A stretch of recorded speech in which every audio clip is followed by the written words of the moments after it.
biblical poetry. It is a gift from God, and we are in the right season to hear it. So bring in your wandering minds and join Evangelist Elise Lyle as she unfolds and teaches our God's poetic word.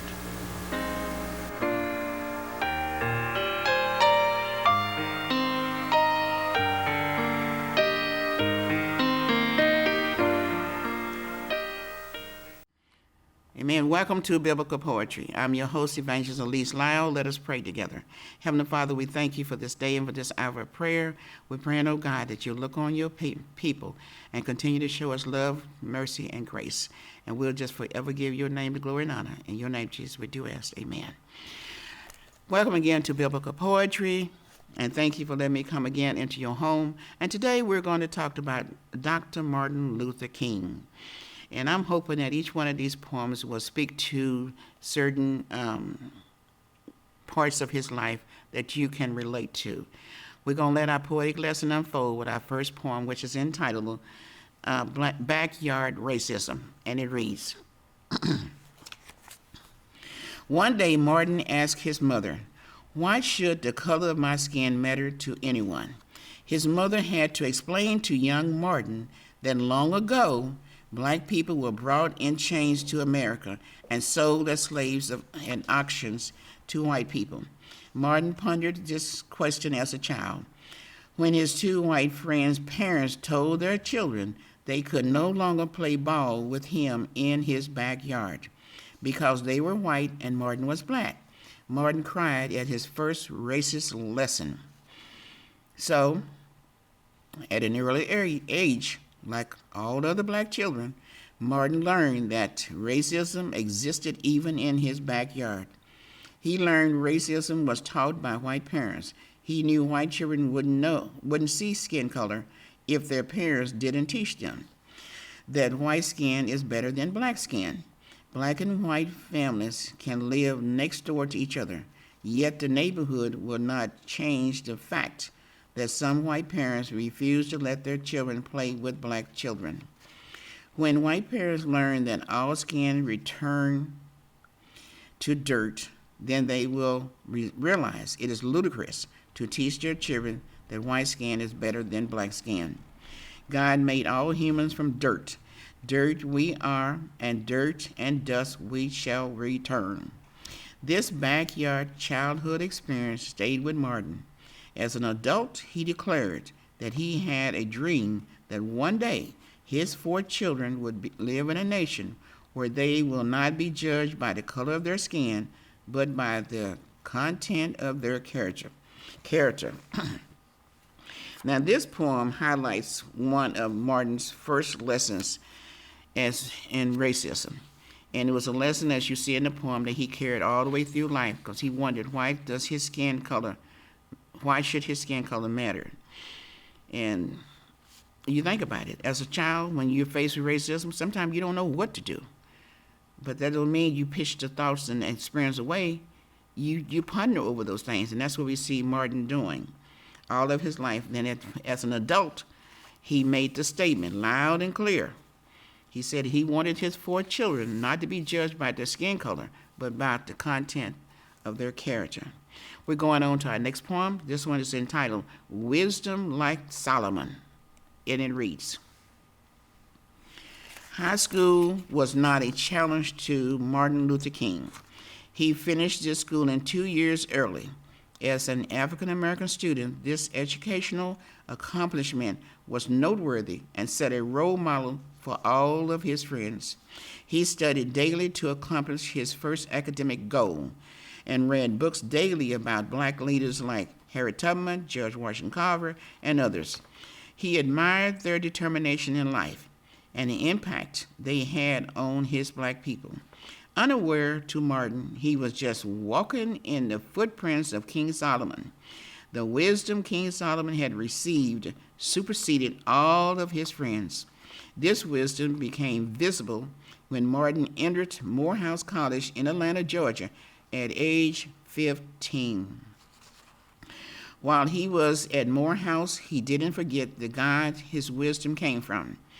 He became a Baptist minister and shared his ministry with his father, who was also a Baptist minister. His life was pleasant and he was grateful. Martin employed helping people through his ministry. Let me read that line again. Martin enjoyed helping people through his ministry. When he graduated from Morehouse, he studied for a doctorate at Boston University and made another major turn in his life. He met, fell in love, and married Coretta Scott. She proved to be his love until death. So we can agree, Martin's wisdom, like Solomon, helped him achieve great goals in life. He became one of the most powerful speakers or orators in the world. He was an example for all African Americans to pattern. We can agree, too, that this was a gift. Martin was a gifted child. At age 15, he's going to college. You think about that. And in the time he lived in, that wasn't anything that was just normal that African American students was able to do. So you have to pin some flowers on him. He was smart. He was full of wisdom. And at age 15, he's going to Morehouse College. And from that point on, we can see that this wisdom was just a spinoff of our ancestors, biblical ancestors, King Solomon, who was the wisest man that ever lived, and also the richest man that ever lived. I don't think Martin fell into that rich part of it, the King Solomon's heritage, but he definitely had the wisdom. And we are so grateful for that. We're going to move on to our next poem. This was entitled Protest Leader, and the poem reads, when there is no justice, there will be peaceful protest. Strong leaders will emerge and lead their protest through dangerous streets with young and the old, chanting justice and peace for all. Dr. King was a nonviolent protest leader. He taught nonviolence for marches and as a daily means in life. He believed nonviolence was a social strategy and bridge to achieve almost anything in life.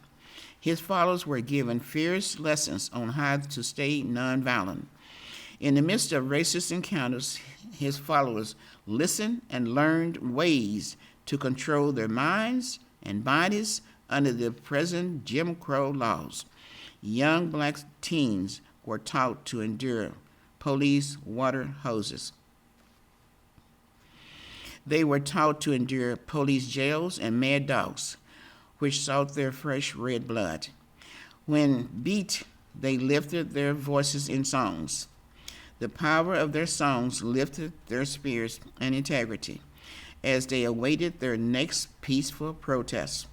Dr. King knew the U.S. had turned its back on its black citizens, but white supremacy, prejudice, and racism couldn't prevail against the power found in the nonviolent system.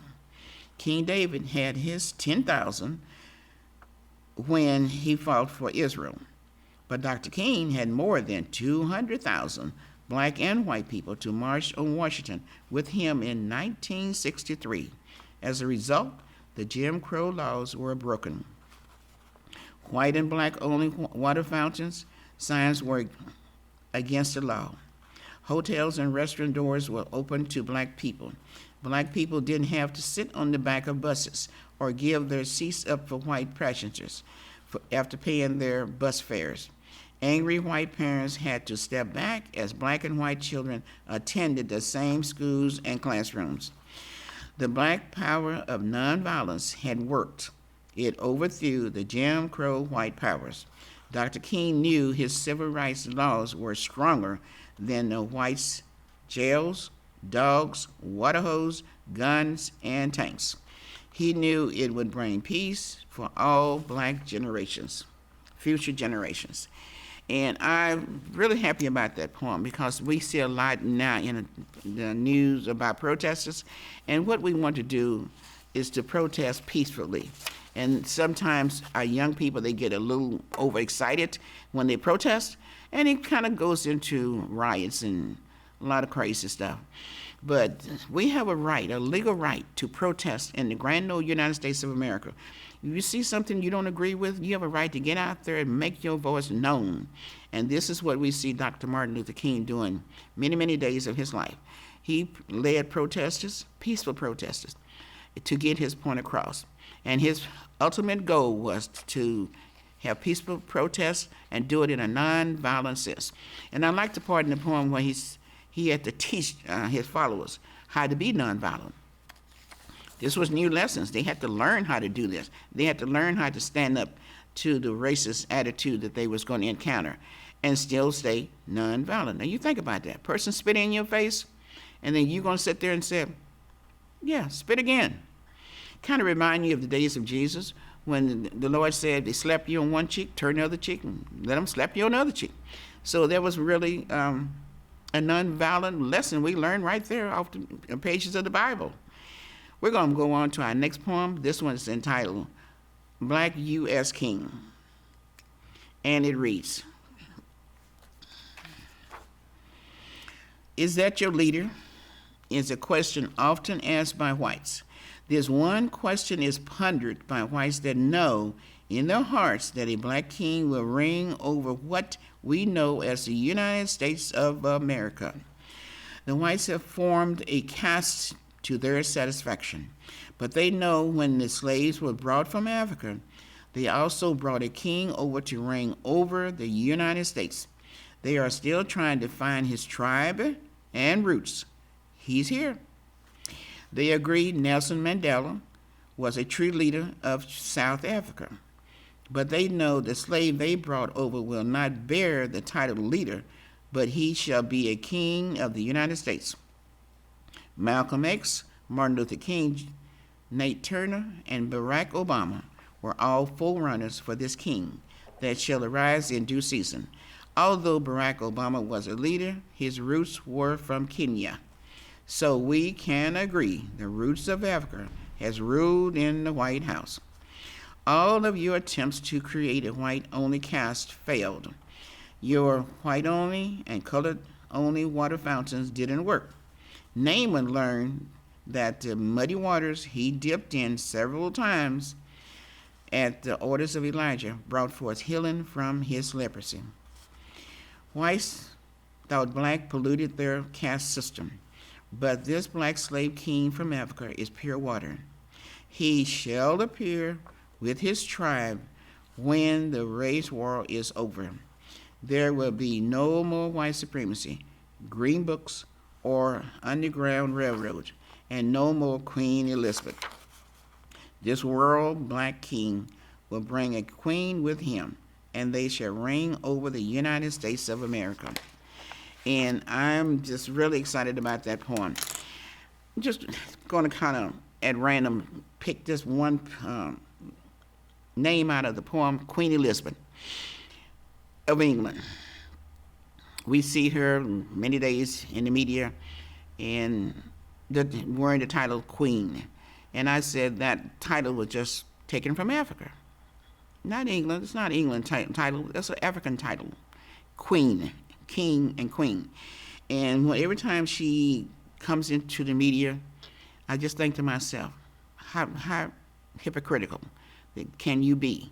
You're going to look over in Africa, and you're going to take the title Queen and stick it on in a crown and put it on your head. It's just totally ludicrous. So I just had to start at that point with saying a few marks about this poem. But the poem talks about the tribe. And you might think in your mind, tribes in the grand old United States of America, all of the slaves that was brought over from Africa in slavery time, they came from certain tribes. And do you not know those tribes still exist today? They have not vanished off the face of the earth. They're still here. And when this king arises, as recorded in the poem, the tribe that he came from in Africa, it's going to be right there with him. So we're going to see the tribe and the king all together in one place in the grand old United States of America. So it won't be the United States of America as we see it today. It'll be a whole new country and a whole new setting. And we look forward to that day. We have to take a break now. And right after break, I'll be back to talk to you some more about Dr. Martin Luther King Jr. Don't go away.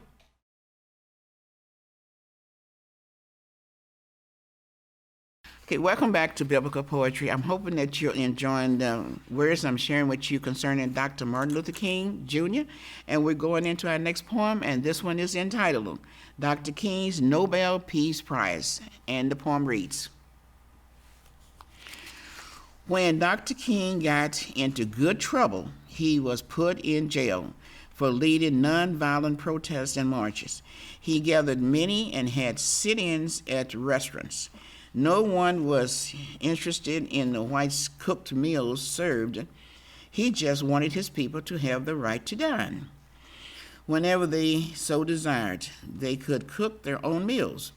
He entered into good trouble when he would protest against his people being made to sit on the back of buses after they would pay their fares. He told all black people to walk wherever they had to go or use carpools to reach their destinations. This boycott of the southern buses created an economic crisis. After 1 year of the bus boycott, the laws were changed. Black people could sit where they so desired on the buses. The hand of the enemy was strong against him. The enemies bombed his home, while he was at a meeting. Dr. King wouldn't accept the Southern Jim Crow laws. He spoke out against the senseless Vietnam War and told the president to bring our troops home. He had marches from Selma, Alabama to Montgomery and across Edmund Pettus Bridge to obtain voting rights for his people. The state police met him on horseback with tear gas, but this didn't stop our leader. He went forward and got into some more good trouble. Martin was wise and resilient. He endured much and was awarded the 54,000 monetary Nobel Peace Prize. He in turn gave the funds to several civil rights groups to help in their fight against the systematic racism and prejudice system rooted from slavery in America. He helped sanitation workers on strike fighting for economic justice and better living conditions in Memphis. For this good deed, he was met with one single rifle bullet to his lower jaw. This one bullet was an accumulation of the bitterness of FBI Director J. Edgar Hoover, CI, and high level of the U.S. government conspiracy, who set Billy Ray Earl up to take blame for his assassination at the Lorraine Hotel in Memphis, Tennessee. And we know the story. And I'm along with a lot of more people. I'll never ever believe that Billy Ray Earl committed this act on his own. I don't believe he was the real reason that Dr. Martin Luther King left the face of this earth. I think he was just set up, and he was just a little puppet for those that gave him orders to fire this bullet, this one single bullet that shot Dr. Martin Luther King Jr. and brought him down and ended his life on this earth as we know it. But life goes on. He received the Nobel Peace Prize because of his nonviolent teaching, and I like what he done. He taken the money, the $54,000, and he shared it with all those other people who was fighting for the same reason he was fighting for justice and peace in the United States of America. We're going on to our next poem, and this one is entitled Dr. Martin Luther King Holiday, and it reads, once a year, the American school walls are covered with Dr. Martin Luther King's pictures. School books are open for students to read about him. Students are given tests and field trips to view his public statues. Radio and television stations broadcasting springs forth, trying to tell Dr. King's heroic life story. What a big joke. All year long, his name is rarely mentioned to students, and the media rarely show pictures of him. So, are we to believe, as African Americans, the only time his name should be mentioned is on an annual federal holiday? With such reject and greater disapprove, what a joke. The man Martin was jailed numerous times for civil rights. He was spit on and beaten by white supremacy groups. This one holiday doesn't do him justice, especially since it is not celebrated on his real birthday. Dr. King was born on January 15, 1929 in Atlanta, Georgia. His holiday is celebrated annually on the third Monday of January. Every other holiday with specific dates attached is honored and observed on those certain dates. There is only one earthly birth, so why can't our country observe Dr. King's birthday on his actual birthday? I said this is white supremacy and racism at its highest level. So, the Super Bowl was moved from Phoenix for not recognizing Dr. King's federal holiday. What is worse, moving the Super Bowl or moving Dr. King's actual birthday on this calendar page? Lincoln's birthday is February the 12th. On America's best day, it wouldn't move Lincoln's holiday, which falls on his actual birthday. We as black people recognize the fact that some whites will never get over the fact that Dr. King is the first African American with a federal holiday to be observed. What a shame and a pity. What more can I say about that poem? I think it's just injustice that his birthday has to be observed on a day that he was not born on. How would you feel if your birthday, you was told that you could not have your birthday party on your actual day, you had to have it on a different day? It's just utter nonsense. But this is what the country does, in a sense, to just kind of downplay the work that Dr. Martin Luther King has done by putting his birthday, holiday on a different day than the day he was born. Let's go on to our next poem. This one's entitled President Without a White House, and it reads, Dr. Martin Luther King was born a king on January 15, 1929 in Atlanta, Georgia. He was a king that would one day rule his country without a White House, with green lawns and great halls. He would never sit in the Oval Office as an elected president in the White House. He would never enjoy the hearty meals. He would never enjoy vice president or the authority of the president's office. His White House would exist in the streets of 50 states and have worldwide roots. His voice would ring out over nations that would benefit from his civil rights, and so would the 50 United States. None of the elected United States presidents could destroy his White House in the streets. They sent dogs and locked him behind jail bars. Every evil dream they had to destroy him never exceeded the dream he had. He dreamed of a world with freedom for blacks and civil rights for all people. His dream lives on every mountaintop. Every foe and friend enter his White House that prevails in the streets of the United States. And what a thought. What a thought in that poem.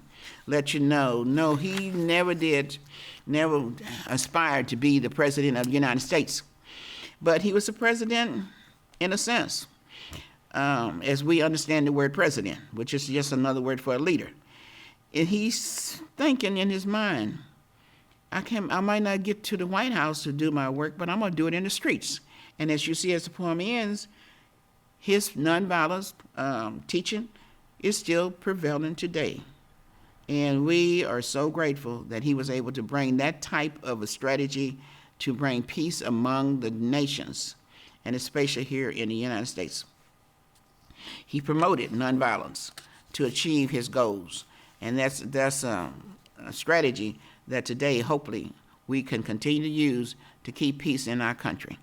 We're going on to our last poem for tonight, and I just want to thank all the viewers again for tuning in to biblical poetry.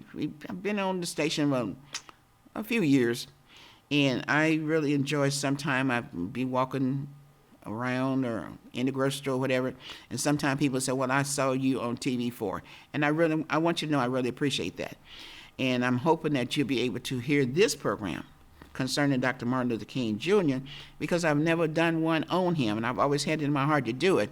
So again, I'm hoping that the points in his life that I'm highlighting in the poems, you'll be able to relate to them and enjoy the program. Here's our last poem for the night, and it's entitled, He Had a Dream, and it reads, There was a good man sent from God, bearing a dream in mind, and revealing it to mankind by telling it oft times. I had a dream, he did declare, brothers, my kin, I had a dream, my kin, I had a dream, my friend. My people forsaken, it seems, scattered without a dream. With much love I gathered them to march as one team. The march began and proceeded. Many rights were given. O my chosen, my friend, my kin, to better their living. Then the opposing people cried and ended this king's life. They shot him dead to end his dream through hate, envy, and strife. But though they shot him with the gun and thus ended his plans, his heart's dream will forever remain throughout this evil land. This is our last poem for the night, and thank you for tuning in and staying with me to the end of the program. And as you see as the poem ends, we hope that this dream that Dr. Martin Luther King presented to us as a nation, nonviolent, that it will forever be in the land that we call the United States of America. And the poem is entitled, He Had a Dream. That he's not the only one who can have this dream. We can have this dream with him, and we can share into his nonviolent teaching and carry his life and his goals on as we exist in our country today, as we know it, the United States of America, in a peaceful sense. So again, thank you again for tuning in, and here's a word of wisdom. Stay poetic, stay with the Lord, and I'll see you next time Biblical Poetry Shows. May God bless you.